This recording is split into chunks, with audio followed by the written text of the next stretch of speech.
He told her exactly which drawer, exactly which combination, exactly what she would find inside. He was right about all of it. She should have been asking herself how he knew. She was too busy with what she was looking at.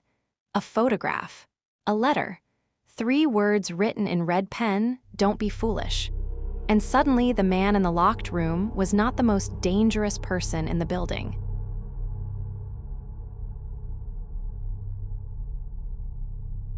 I want you to understand that I never lied to Celeste.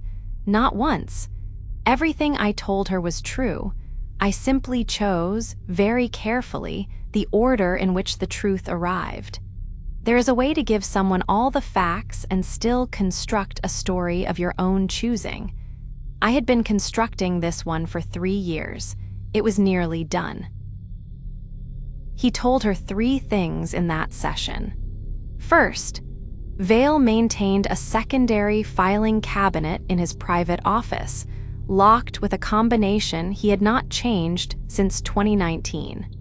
The combination was the date of Blackwell's founding, a vanity Dorian had observed in his first month of residence and noted with something close to contempt.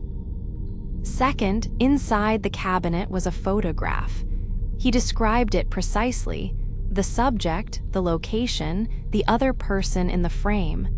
The other person was not Dorian.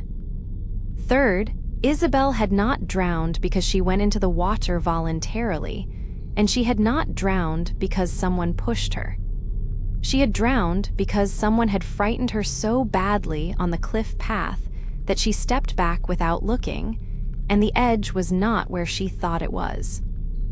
Dorian paused. "I was not on the cliff path," he said. "I was not there.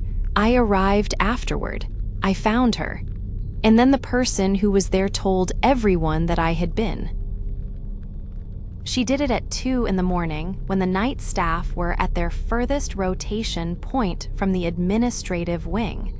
She had observed the timing over 4 days. The combination worked on the first try.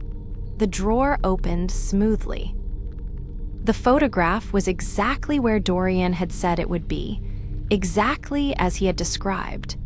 The woman in it was Isabel, younger, laughing at something outside the frame, beautiful in an unguarded way. The man beside her was not Dorian. Celeste knew his face because she had spent 4 days looking at it every time she entered and left the building. The signature badge in the corner of the photograph was visible. Dr. Marcus Vale. Behind the photograph, a folded letter. Handwritten, Isabel's handwriting. She had found samples in the file. The letter was addressed to Vale.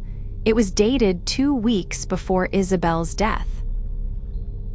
She read Isabel's letter standing in the dark office with the torch between her teeth. It was 4 pages. She read it twice. Isabel had been having an affair. Not with Vale, that would have been too simple.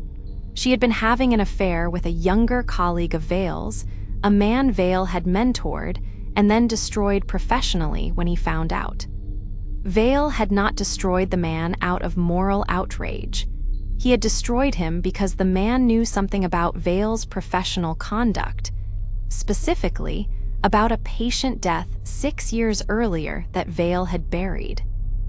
Isabel had known about the buried death. The young colleague had told her. And in the weeks before her death, Isabel had been trying to decide whether to go to a regulatory body with what she knew. She had written the letter to Vale as a warning, a final chance to confess voluntarily. At the bottom of the letter, Vale had written a response in red pen. 3 words.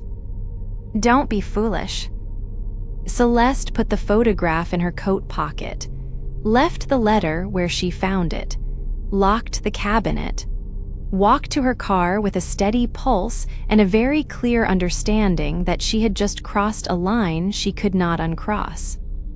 She was also aware, with a clarity she did not want to examine too closely, that she did not regret it. She told him the next morning, all of it. She had decided in the car that she would tell him because she needed to read his reaction. It was still the clinical reflex, even now, and she was grateful for it. She described what she had found, the photograph, the letter, the red pen. She watched his face the entire time. His face did not change, not one element of it. "You already knew all of this," she said when she finished. "Yes." "Then why did you need me to find it?" "Because I found it 2 years ago," he said calmly, "and nobody believed me. They don't tend to believe the committed man with no access to the outside world who claims the director killed someone." He paused. "They'll believe you." She drove back to the hotel, sat in the car, understood several things simultaneously. She had broken into a private office, stolen evidence, or handled it at least. She had allowed a patient to direct her actions. She had, in the language of her profession, lost clinical objectivity. She had, in the language of everything she had spent 12 years building, compromised herself completely. She was also the most awake she had felt in years. She looked at herself in the rear-view mirror. She looked at the photograph still in her coat pocket. She looked at the way her hand was resting on it, not holding it, just resting, the way you rest a hand on something you are not ready to let go of. Her phone rang, an unknown number, not the same one as before. She answered. "Miss Navarro," said a voice she didn't know. "My name is Petra Sallis, and I need to tell you something Dorian Ashby is not going to tell you himself.